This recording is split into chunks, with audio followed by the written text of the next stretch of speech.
അതുകൊണ്ട് ഇത്തരം സദസ്സുകളിൽ കൂടുന്നതോടൊപ്പം നമ്മുടെ ഈ നിലക്കുള്ള ജീവിതത്തിന്റെ നിലപാടുകൾക്ക് മാറ്റം വരാനുള്ള ശ്രമങ്ങളും നമ്മുടെ ഭാഗത്തിൽ നിന്ന് വേണം. അതോടൊപ്പം സ്വലാത്തുകൾ എത്രയും ചൊല്ലാം. ആ സ്വലാത്തുകൾ അത് ലോകമാന്യത്തിന് വേണ്ടി ചൊല്ലിയാലും ആളുകൾ കാണട്ടെ എന്ന് വിചാരിച്ചു ചൊല്ലിയാലും പ്രതിഫലം കിട്ടുന്ന ഒരു ഇബാദത്ത് അത് സ്വലാത്ത് മാത്രമേ ഉള്ളൂ. കഅബ് റളിയല്ലാഹു അൻഹു ഉദ്ധരിക്കുന്ന ഒരു സംഭവം കാണാം. അദ്ദേഹം പറയുന്നു, അതാ നാളെ മഹ്ശറിൽ ഉണ്ടാകുന്ന രംഗം വിവരിച്ചുകൊണ്ട് അദ്ദേഹം ഓർമ്മപ്പെടുത്തുകയാണ്. അതാ ഒരു നബി സല്ലല്ലാഹു അലൈഹി വസല്ലം തങ്ങളുടെ ഉമ്മത്തിൽപ്പെട്ട ഒരാള് അതാ സബാനിയാക്കളാകുന്ന മലക്കുകൾ അതാ നരകത്തിലേക്ക് കൊണ്ടുപോകുന്ന രംഗം ഇത് കണ്ടപ്പോൾ ആദം അലൈഹിസ്സലാത്തു വസ്സലാം നമ്മുടെ വല്യപ്പ ആദം നബി അലൈഹിസ്സലാത്തു വസ്സലാം മുത്തുനബിയെ വിളിച്ചുകൊണ്ട്, ഓ മുത്തുനബിയെ, നിങ്ങളുടെ അനുയായികൾപ്പെട്ട ഒരാളെയാണല്ലോ മാലാഖമാര് നരകത്തിലേക്ക് അട്ടിത്തൊളിച്ചു കൊണ്ടുപോകുന്നത്. അങ്ങനെയുണ്ടോ? ബേക്കിൽ ഓടുകയാണ്, നിൽക്കാൻ വേണ്ടി പറയുന്നു. ആ സമയത്ത് മാലാഖമാർ പറയുന്നു, ഇല്ല ഇല്ല, ഞങ്ങളെ സംബന്ധിച്ചിടത്തോളം അള്ളാഹുവിന്റെ കൽപ്പന നടപ്പിലാക്കുക, ഞങ്ങൾ ചെയ്യുന്നതേ ഞങ്ങൾ പറയാറുള്ളൂ, പറയുന്നതേ ഞങ്ങൾ ചെയ്യാറുള്ളൂ, അതുകൊണ്ട് ഒരിക്കലും ഞങ്ങൾ നിൽക്കുകയില്ല എന്ന് പറഞ്ഞപ്പോൾ ഒരശരീരി കേൾക്കുകയാണ്, നിങ്ങൾ അവിടെ നിൽക്കണം. ആരാണ് വിളിക്കുന്നത്? മുഹമ്മദ് നബിയാണ്. അതുകൊണ്ട് നിൽക്കണമെന്ന് പറഞ്ഞ് അങ്ങനെ ആ കൂട്ടുകാരനെ നരകത്തിലേക്ക് തെളിക്കപ്പെടുന്നവരെ കൊണ്ടുവരുന്നു. നന്മകൾ തൂക്കുന്നു, തിന്മകൾ തൂക്കുന്നു, നന്മകൾ കുറവാണ്.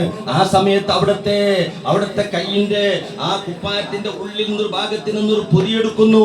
ആ പൊതിയിൽ ഈ മനുഷ്യൻ ചൊല്ലിയ സ്വലാത്ത്, ആ സ്വലാത്ത് ആ തട്ടിൽ വെച്ചപ്പോൾ നന്മകൾ തൂങ്ങുകയും അത് കാരണം സ്വർഗത്തിലേക്ക് പോയ രംഗം മഹാന്മാർ രേഖപ്പെടുത്തുന്നതായി കാണാം. അതുകൊണ്ട് എല്ലാ സമയത്തും ബാത്റൂമിലല്ലാത്ത എല്ലാ സമയത്തും ചൊല്ലാൻ പറ്റുന്ന ദിക്ർ അതാണ് സ്വലാത്ത്. ദുനിയാവ് രക്ഷപ്പെടാനും അത് തന്നെ, ആഖിറം രക്ഷപ്പെടാനും അത് തന്നെ, സാമ്പത്തികമായി പുരോഗതി ഉണ്ടാകാനും അത് തന്നെ, എല്ലാറ്റിനും പറ്റുന്ന സ്വലാത്ത് വർദ്ധിപ്പിക്കാൻ കഴിവിന്റെ പരമാവധി ശ്രമിക്കണമെന്ന് മാത്രം ഓർമ്മപ്പെടുത്തി സർവശക്തനായ റബ്ബുൽ ഇസ്സത്ത് നമ്മുടെ വാഴക്കാട് നടക്കുന്ന ഈ മൗലിദിന്റെ സദസ്സ് ഇങ്ങനെ കാണുമ്പോൾ വല്ലാത്ത മാനസികമായി വല്ലാതെ സന്തോഷിക്കുകയാണ്. കാരണം വലിയ സംഖ്യ ചെലവഴിച്ചുകൊണ്ട് എത്രയാണ് ഒരു പരിപാടി നടത്താൻ, എത്ര ചെലവായാലും വേണ്ടില്ല, വളരെ ഉഷാറായി നടക്കണം, നമ്മുടെ മുഴുവൻ പ്രവർത്തകരും ഇതിൽ കൂടണം എന്ന് വാശി പിടിച്ചുകൊണ്ട് ഇങ്ങനെ നടത്തുന്നത് പല സ്ഥലത്തും നമ്മുടെ ശ്രദ്ധയിൽപ്പെട്ടിട്ടില്ല. അല്ലാഹു തആല ഖിയാമത്ത് നാൾ വരെ ഈ മജ്ലിസിൽ നിലനിർത്തി അതുവഴി നാളെ പരലോകത്ത് രക്ഷപ്പെടാൻ നമുക്ക് അല്ലാഹു തൗഫീഖ് നൽകുമാറാവട്ടെ. ഈ കൂടൽ കൊണ്ട് നാം പ്രത്യേകമായി ഉദ്ദേശിക്കുന്നത്, ഇവിടെ കൂടേണ്ടിയിരുന്ന പലരും ഇന്ന് ഖബറിലാണ്. ആ ഖബറിലുള്ള അവരെ ഒന്നോർക്കുക, അവർക്ക് വേണ്ടി യാസീൻ ഓതി അവർക്ക് സമർപ്പിക്കുക. ഇവിടെ കൊടുക്കുന്ന ഭക്ഷണത്തിന്റെയും എന്തൊക്കെ ഇവിടെ കൊടുക്കുന്നുണ്ട് അതിന്റെ ഒക്കെ പ്രതിഫലം നാം അവർക്ക് വേണ്ടി ഉദ്ദേശിക്കുമ്പോൾ പ്രത്യേകം അവർക്ക് കിട്ടും.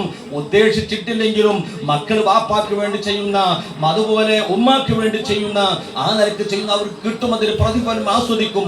ഒന്നുകൂടി നാം നിയ്യത്ത് വെക്കുമ്പോഴോ നല്ല ഖനത്തോടുകൂടെ നല്ല കട്ടിയോടുകൂടി അവർക്കത് ആസ്വദിക്കാൻ കഴിയും. മരണപ്പെട്ടു പോയ അബൂബക്കറുടെ ഉപ്പ അല്ലാഹു തആലയുടെ ഖബർ സന്തോഷമാക്കി കൊടുക്കുമാറാവട്ടെ. ഭാര്യയുടെ ഉപ്പയും ഉമ്മയും ആ കുടുംബത്തിൽ മരണപ്പെട്ടവർ അവർക്കും അല്ലാഹു സന്തോഷം നൽകുമാറാവട്ടെ. ആഫിയത്ത് കുറഞ്ഞ് ചെറിയൊരു പ്രയാസത്തോട് വീട്ടിൽ കിടക്കുന്ന ഉമ്മാക്ക് അല്ലാഹു നല്ല ആഫിയത്ത് നൽകുമാറാവട്ടെ. മരുമക്കളെ കുടുംബങ്ങളിൽ മരണപ്പെട്ടവർ ആരൊക്കെയുണ്ടോ അവരിലേക്കൊക്കെ, അവരുടെ ഖബറിലേക്കൊക്കെ ഈ സദസ്സിന്റെ എന്തൊക്കെ ബഹുമാനങ്ങൾ കിട്ടുമോ ആ ബഹുമാനങ്ങൾ എത്തിച്ച് ആ ഖബറുകൾ അല്ലാഹു സന്തോഷിപ്പിക്കുമാറാവട്ടെ. പരിസരങ്ങളിൽ മരണപ്പെട്ടു പോയ ഒരുപാട് അയൽവാസികളുണ്ട്, അല്ലാഹു അവർക്കെല്ലാം സന്തോഷം നൽകുമാറാവട്ടെ.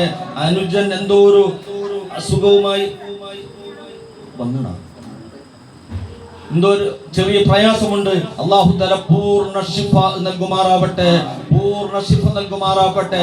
പ്രത്യേകം ഇവരുമായുള്ള ഒരു ബന്ധം എന്ന് പറഞ്ഞാൽ, അവിടെ വിദേശത്ത് ഇങ്ങനെ നമ്മുടെ ISBയുടെ വിഷയമായി ചെന്നപ്പോ അവിടെ ഇവർ നിൽക്കുന്ന സ്ഥലത്തെത്തിയപ്പോ അവരുടെ അളിയനും ഇവരൊക്കെ വാടെ കൂടി നല്ലതുപോലെ സ്വീകരിച്ച് നല്ലതുപോലെ വേണ്ടതൊക്കെ ചെയ്തു തന്നത് മനസ്സിൽ ഇപ്പോഴും ഓർക്കുകയാണ്. അതിനൊക്കെ അല്ലാഹു വലിയ പ്രതിഫലം അവർക്ക് നൽകുമാറാവട്ടെ.